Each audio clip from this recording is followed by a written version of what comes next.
بسم الله الرحمن الرحیم.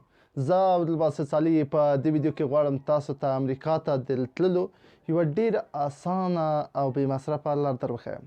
نو که تاسو غواړئ داسې معلوماتي ویډیوګانې د مهاجرت، نوې تکنالوژۍ او همدارنګه د انټرنټ نه د پیسو ګټلو په اړه وګورئ، زموږ یوټیوب چینل ضرور سبسکرایب او د زنګ بټن هم کېکاږئ ترڅو د هرې نوې ویډیو په اپلود سره سم تاسو ته خبرتیا درشي.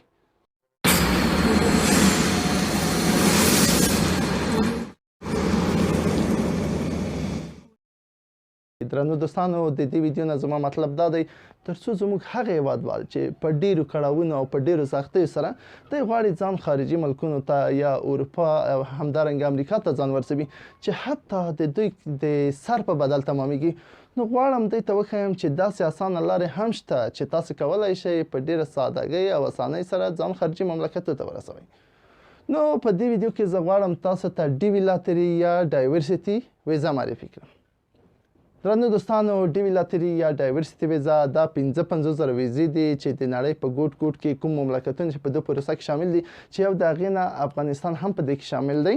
نو امریکا متحده ایالات غواړي چې مختلف نژادونه د مختلفو ملکونو امریکا ته راولي، نو دا 55,000 ویزې دې ته ورکول کیږي چې دا قانون د امریکا د مهاجرت په قانون کې په 1990 کال کې ځای پر ځای شو چې تر 2011 او یا هم تر 2012 کال پورې دې ته نوملیکنه په کاغذي بڼه کې ده. وروسته د هغې نه دې ته ویب سایټ جوړ شو او همدارنګه نوملیکنه یې په آنلاین بڼه شوه. نو اوس هر څوک کولی شي دې ته نوملیکنه وکړي. البته شرایط لري، خو شرایط یې ټول ډېر اسانه شرایط دي. لومړی شرط یې د تابعیت تذکره ده. پاسپورت درلودل د نوملیکنې په وخت کې پر اوسه کال په دې پروسه کې ضرور نه و، انشاءالله سږ کال به هم ضرور نه وي. او همدارنګه تحصیلي سند. دوی داسې یو تحصیلي سند غواړي چې په هغې تاسو وکولی شئ پوهنتون ته داخل شئ. نو زه وایم چې زموږ 12 پاس کولی شي دې ته نوملیکنه وکړي.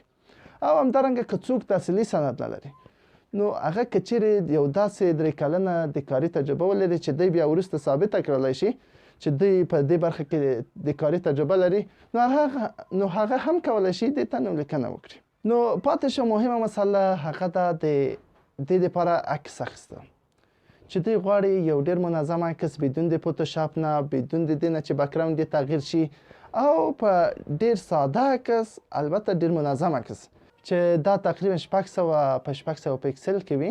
نو دا نور تنظیمات هم لري. که چیرې تاسو په دې باره کې کوم مشکل لرو، تاسو کولی شئ خپل نظرونه موږ ته د کومنټ په برخه کې ولیکئ. هر مشکل مو چې درلودو انشاءالله زه به په هغې باندې تاسو ته بله ویډیو جوړه کړم. دې نوملیکنه د اکتوبر د میاشتې د 5مې نه تقریبا شروع کېږي. دا بیا تر یوه میاشت یا 1 میاشت او 3 شپې دا وخت لري. نو تاسو کولی شئ لاړ شئ کوروم ته، په دې ځای کې ولیکئ dvlottery.state.gov. نو تاسو به سایټ ته داخل شئ. د اوس دپاره سایټ بند دی او انشاءالله وروسته د اکتوبر د 5مې نه به دا سایټ خلاص شي او تاسو کولی شئ په دې کې نوملیکنه وکړئ.